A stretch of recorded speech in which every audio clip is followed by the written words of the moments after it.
sounds, animations, endless content. We're so thankful for everyone who's joining on this Twitch stream. And unlimited interactions. Almost everyone is on social media these days. According to Pew Research, 70% of Americans use social media. Whether you use social media to connect with friends and loved ones, or to simply kill time, the popularity of this pastime has increased significantly in the last decade. And all of those likes, photos, and comments are changing the way we interact. Most of us know about the popular platforms like Facebook, YouTube, Instagram, TikTok, and Twitter. But Influencer Marketing Hub shows there are over 100 social media sites where people are posting and connecting. Right now with social media platforms, people are fixated on these superficial elements, such as how many followers a person has, how many likes they're getting on a photo, how many times they received a comment on a post. Influencer Marketing Hub data shows the average internet user spends nearly 2.5 hours each day on social media, which makes sense. Social media, at its core, is designed to be tough to put down. These billion-dollar companies that run these apps and develop them actually employ psychologists and people. Their whole job is to keep us engaged in whatever app or device that you're using. But they don't have to try that hard. Humans have a deep-seated desire to share. Research from Harvard University shows that when you talk about yourself, it releases dopamine, a chemical associated with mood, reward, pleasure, and decision-making. Their studies found 40% of daily speech is us talking about what we feel or think. Researchers say upwards of 80% of posts to social media sites are announcements about personal experiences. Science shows when you log on to your favorite app, dopamine signals in your brain increase. When you experience more dopamine, your brain identifies this activity as a rewarding one that you should repeat. You may feel this when you share a post of your own and gain many likes or positive feedback. Now, whenever you get one of those hits, your brain downregulates or reduces the number of dopamine receptors that were stimulated as a way to maintain balance. Our brain essentially goes into a dopamine deficit state as a way to compensate for all of those hits of dopamine. Anna Lemke studies addiction at Stanford University. She says those positive feelings after being on social media are only temporary. So as the feel-good dopamine wears off, you'll need more of it to feel the same and log back on for more. The process of getting addicted to any substance or behavior is an insidious process and happens slowly, and we're often the last to be aware of it.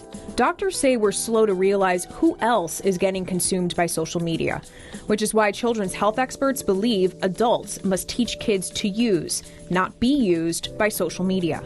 Kids watch what we do, and it's really hard to tell a kid to be off TikTok or Snapchat when you're sitting on your phone looking and scrolling through Facebook. While most social networking sites were created to strengthen social ties and provide a sense of personal connection, research shows extensive use of social media can affect mental health.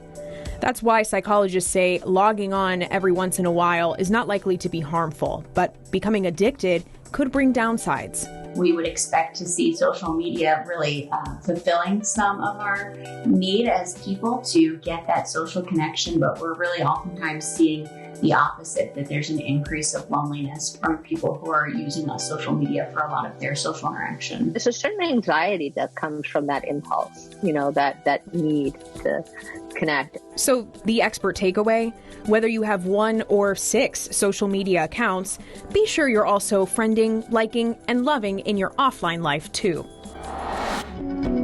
As a parent of 2 kids, Mandy Kimball is constantly evaluating how her kids use technology and social media apps. The number one rule is let me know if you're on social media so that I can make sure that we're friends and that I can help follow. She sees how social media apps like TikTok can impact young people. It's really concerning on how it encourages certain behavior. Attorneys general from at least 8 states have launched an investigation into whether the app violates consumer protection laws.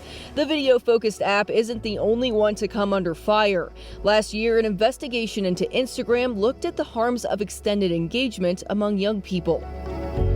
There's a lot of belief that it's an addiction. It does not really fit the addiction model very well. It better fits binge eating disorder in the sense of its overuse of a necessary resource. Dr. Michael Rich is founder of the Digital Wellness Lab, which looks at the effects of screens on kids' lives.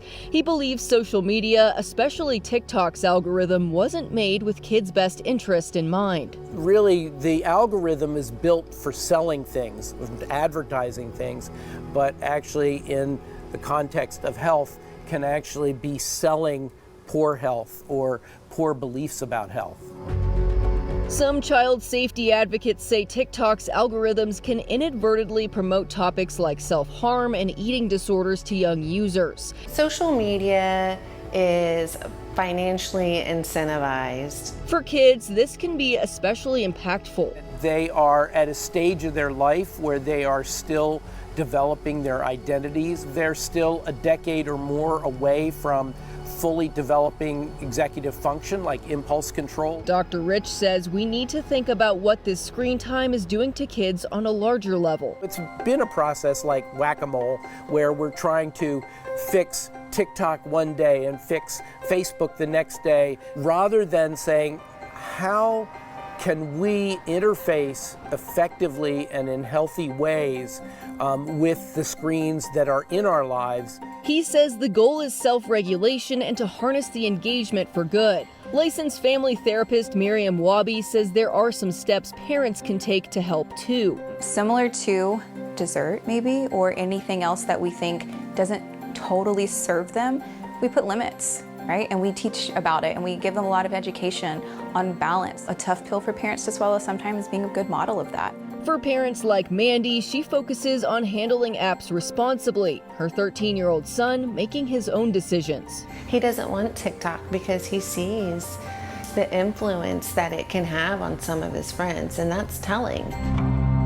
I'm Chloe Nordquist reporting. Why people are buying up virtual real estate. Next on The Race.